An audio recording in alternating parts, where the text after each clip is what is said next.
Hey everyone, it's me Clara. How you doing? Welcome back to another science video. It's been a couple of weeks and I will start sort of spreading out how often these come out just because they take a long time to make. And in this video I'm going to talk about superconductors again, but I'm going to talk specifically about how we generate magnetic fields and what we can do with them and what they can be used for sort of in applications, and why we'd want to do that with superconductors. So there's quite a lot, and we're going to go over a number of different sort of theories, so it's quite a complex video, and I'm going to be talking about all different aspects. And yeah, there's quite a lot in this, but hopefully I broke it down into easy to follow pieces, and hopefully that helps us build up this big picture. We're also going to be harking back to some of the earlier videos as well, to use things that we've talked about in those videos. So that's pretty cool. And I will say that over the next coming weeks, like I say, I'm going to spread out these science videos, sort of probably try and do them every other week, and the weeks in between I'm going to try and do an interview with one of my friends who is in a STEM field, talking about what they do and also how they fight for equality and diversity as well. So quite exciting. All right, let's get through into it, shall we?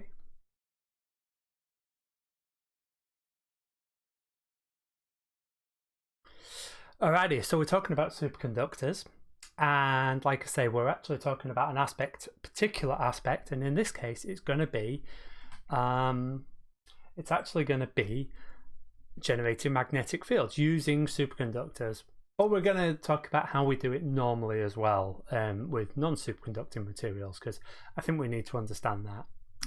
So let's take us back to the beginning. So we were talking about electricity. I think in the last video or the video before, we were talking about how we generate electricity. And what we said is that basically we have this electric charge and it travels from one area, so a higher potential to a lower potential. So whether that is, so that's the equivalent of having 12 volts on one side of a circuit, and we connect the other side to ground, or maybe a negative value. And so this electric charge travels from the positive to the negative, and that's the direction of our electric charge. Now we should say that electric charge doesn't have to just be electrons. So we've talked about electrons, but that's electricity. In an electrolyte it can be ions, and in plasma, and we've seen plasmas before, that's what we do with magnetron sputtering. It can actually be a combination of electrons and ions, and it's actually a combination of both of them. So that's pretty cool. So we've got this basic understanding, but I'm going to talk about electricity here. So we're talking about electrons.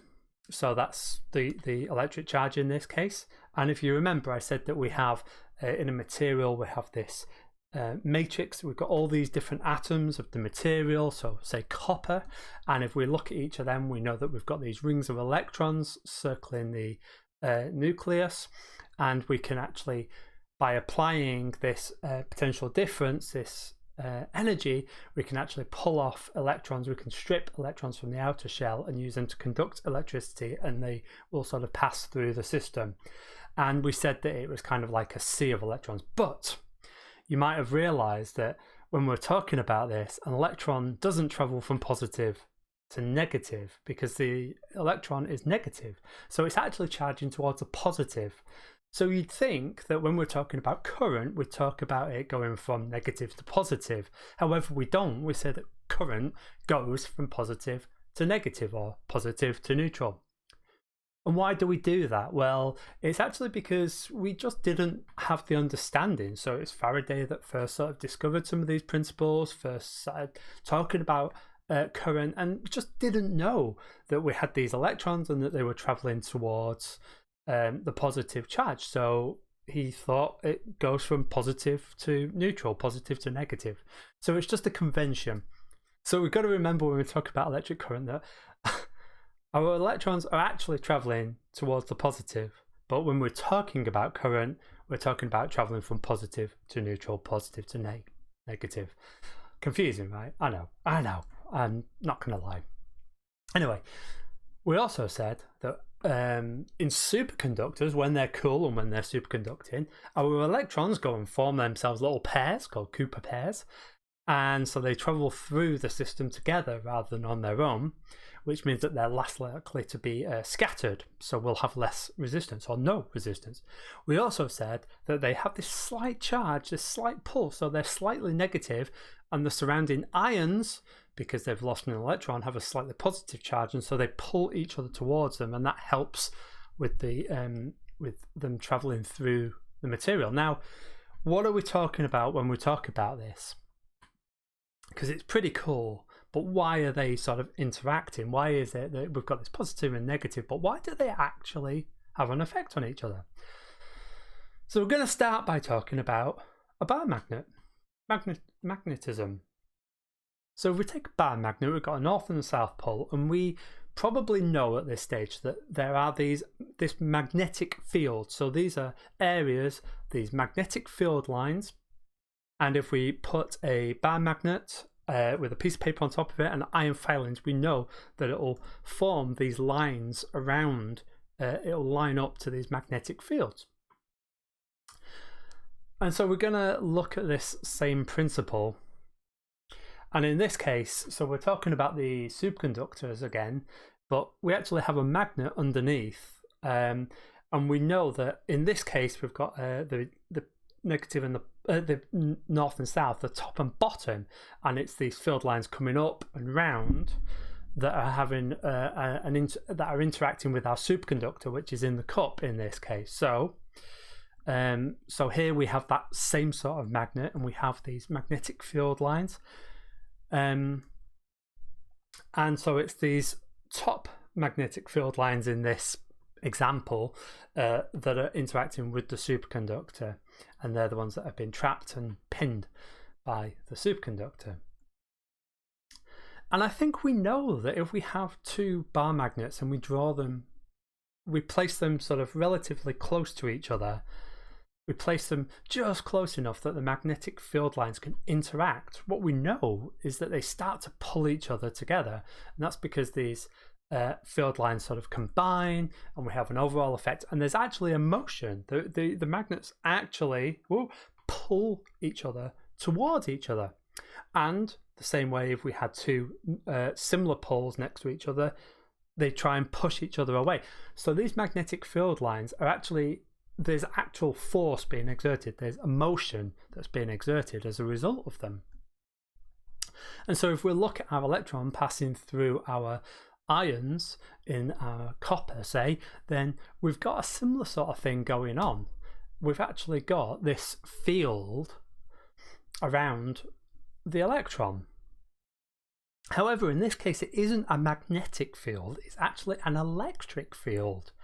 And this is another force that we have.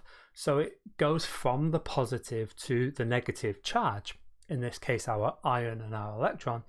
And these actually form. So if we have a positive and electron ion, then the electric field lines would form a complete line. Now, when we look at them in reality, what we're talking about in our example is an electron, and the field lines are all traveling. I keep on trying to find the camera here. The lines are traveling towards, because like magnetic fields, they have a direction. They are vectors, so they are. And in this case, we've got our electrons, so we've got these field lines pointing towards our electron. And of course, we've got, with the ions, we've got these field lines which are pointing away from the electron, pointing also towards the electron. And so there's an actual force exerted, and they pull each other in. They pull each other towards each other. Cool. All right. So what can we do with this? Well, let's start by thinking, if we take, rather than just a piece of copper or copper wire, what if we make a coil out of that copper wire? And what we know is that we've got this electron and it's passing around. So we're applying a potential, a voltage to one end and the other end to a ground. And when we apply that, we have this electron spinning and moving towards the positive charge. So we have a current flowing. Now, doing this as it's moving is quite difficult, but let's say that we've got a whole bunch of these electrons in this copper coil, and let's take them static. Each one of them has this electric field. Now, and you'll just have to take my word for it, whenever we have an electric field, we also have a magnetic field as well. That's right. So we have an electric field and we have a magnetic field, and each of these surrounding or acting from and towards the electron.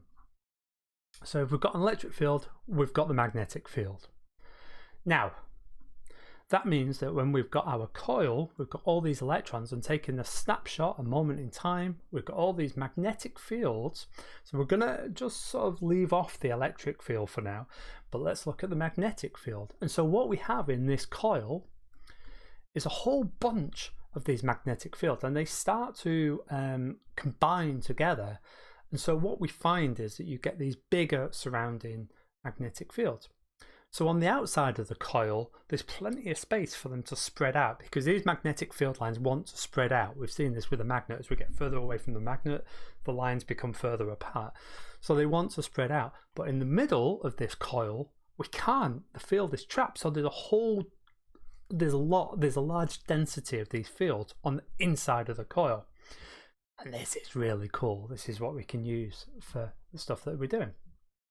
That's brilliant.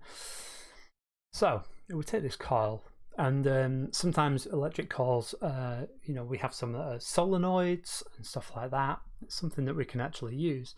We've got all these magnetic field lines inside, and then if we go and introduce a charged particle, so let's say we're introducing a hydrogen ion. So hydrogen is quite simple. We can strip off an electron, relatively simple, strip off an electron.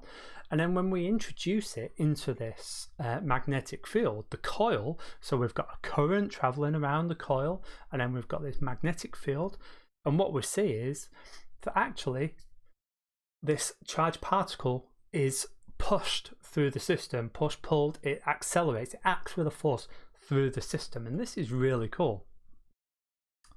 So we've got to remember, when we're talking about this, we've got this direction of the current, which is in opposite to the direction of the electron, as we know. And we've got this magnetic field line, and we can actually figure out the direction of the motion, the direction of the force, using a thing called the left-hand rule. So we can actually, by figuring out the direction of the current, the magnetic field, we can predict which direction the particle will charge, and vice versa. We can observe the direction of the particle and figure out one of the others. And I said that we can use this thing called the left-hand rule to predict it. So oddly enough, we're using a left hand, and it's a little bit complicated. But what we've got here is our finger is in line with the direction of the magnetic field. I can't really show you on camera, but we've got our forefinger is the direction of the magnetic field, and the middle finger is the direction of the current. And if we've got that, then the third direction is the motion of the charged particle, the force. That's where the force is being applied. And the force in this case is the motion of the particle. So yeah, we can use our left hand to figure out what's going on and predict these things.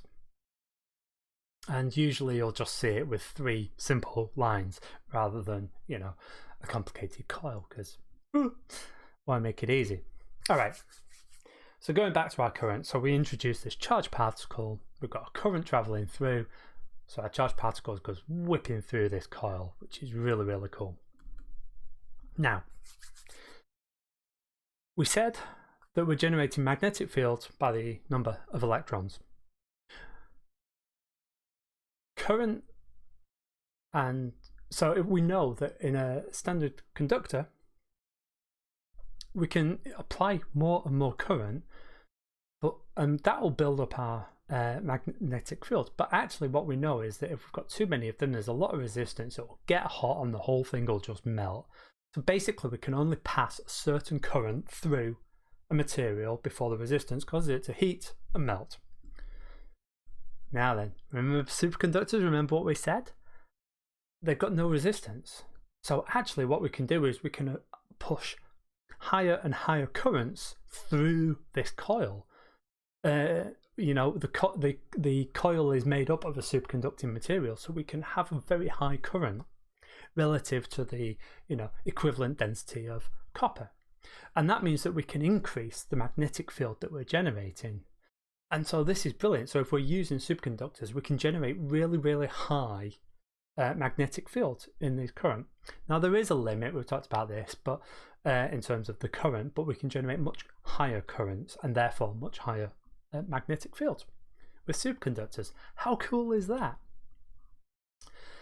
Now, I talked about solenoids, but often what we see with superconductors is we have these loops, we have these coils, so we'll have a whole bunch of them wrapped around, kind of like a solenoid, but squished together. So I have a whole bunch of windings, and you could either have flying leads coming off either end so that you're applying a constant voltage. Also, you know, you can close the ends with a superconductor, and whilst it's cold, the current will actually persist even without a voltage. So we've got these persistent currents. I'm not sure, but that doesn't really matter which one we're talking about in this case. And what we can do is we can make a circular loop out of these coils. So what we do is we get these coils, these superconducting coils, and we bang a whole bunch of them next to each other. And obviously the geometry is sort of checked and balanced and everything, but we bang a whole bunch of these next to each other, and then we can form like a donut shape with them. All right. Aha. So this is really cool. We've got this donut made out basically of superconducting coils. And then if we introduce a charged particle, what we see is that this charged particle will just keep on traveling through the loop. Now, if we then apply an external electric field, so this is an external field, that field will interact with the charged particles as it passes by, so we can pulse and pulse and pulse, and that'll accelerate the particle. So basically at this stage we've got particle accelerator. We're using an external electric field to increase the speed, well, actually a velocity of this charged particle, and its path is circular, and we're keeping it that way because of the direction of the magnetic field line. So I guess I didn't really explain that we've got this strong magnetic field, but also it makes sure that the particle is traveling around in a circle because it can't escape, it can't move across the magnetic field lines. It's got to travel in the direction that we've made with this donut. So this particle, it can't escape the donut, it's trapped within the insides of the superconducting magnetic field, and then we're pulsing it with this electric field, and that just spins it and speeds it up. And actually what we see is that once we reach a certain point, we can no longer speed it up anymore. That's terrible placement right there. And I'm curious if I can move this. Maybe I can. Let's see. So, yep. Doing these presentations live. So we've got this particle spinning around. And like I say, we reach a certain point where the particle just cannot accelerate any further. And if we think about E equals mc squared, we know that mass and energy, so the speed is the energy of the particle, and we know that the energy and the mass of the particle are related to each other. So if we're putting in more energy and the speed can't increase anymore because it's fixed, then the mass increases. So this speeds up, the particle speeds up, like I say, being guided by the magnetic field of the superconductors, and it reaches a certain point where it just can't gain any more speed, can't gain any more energy, and so then it gains mass, so it becomes super heavy. That's a lot, right? Well, let's look at a real use of this. Why would we want to make these particles heavy? Well, instead of having one coil, let's say we've got two of these coils, and well, obviously we've got many of these coils, and we form two different paths out of these many coils. So we've basically got, within our donut, we've got two loops. And each of these loops, I should point out, have their own magnetic field, so they interact with each other, so they form an overall magnetic field. And so we actually call this sort of arrangement a dipole magnet. And we find that we have these in the Large Hadron Collider at CERN. So that's basically what we've got these two tubes of superconductors. There's an awful lot more than that, but that's basic principle. And so what we can do is that we can start firing these electron stripped helium particles. We can have them so that they're spinning around, the Large Hadron Collider. We can use the magnetic field to confine their path so that they're staying in the line that we want them, and we're applying this electric pulse. And then what we can do is we can actually change, because they're not just, the systems aren't completely isolated. We can actually use large quadrupole superconducting magnets to direct these two particles as they're traveling around. And what we want to do is do this in a really, really confined way, so that we get the two particles to crash into each other, and in so doing they bash in and they break apart. And so that's what we're doing at the Large Hadron Collider at CERN. They're actually sort of basically just firing particles around as fast as they can, getting them to speed up and then crashing them into each other. And because they're making sure that they they are very much defining where they are when they crash by the confinement of the superconducting magnets, then they can observe what happens. And so that's what they're doing. That's what they're doing. Yeah, so quite a lot, right? Cool. So so there's these brilliant, we can, electromagnetism is a great system, and we can generate these great magnetic fields, and we can use them for accelerating particles. And if we use superconductors, we can have higher currents and higher magnetic fields. And the superconducting magnets that are used in CERN, it's very difficult, or takes a lot more space or whatever to get the same magnetic field. And this is why we always want to push how high a magnetic field we can achieve with a superconductor. It's one of the things we're looking at, whilst also bearing in mind sort of ease of manufacture and things like that. So making superconductors, we can basically use them for particle accelerators, and I think that's pretty cool. We can use them to smash things together. Yeah, so that's one use of superconductors. So it's probably quite a long video. I'm not exactly sure how long, but it's probably been going on a while, but there's quite a lot in there. It's quite dense. And obviously I've simplified things, but the basic principles are there. Yeah, so I think that's all pretty cool. So like I say, the next video will be a chat, and then I should have, I'm going to go backwards a little bit and look at the history of superconductors, and look at some of the materials that we're interested in, and also talk about how we make them. Then that'll be the next thing for me. So with that, I'll see you again next time. Please subscribe if you haven't, and share with your friends and stuff like that. It's always nice to know that someone's actually cares that I make these videos. It's kind of nice. And thanks very much for watching. I'll see you soon. Bye bye.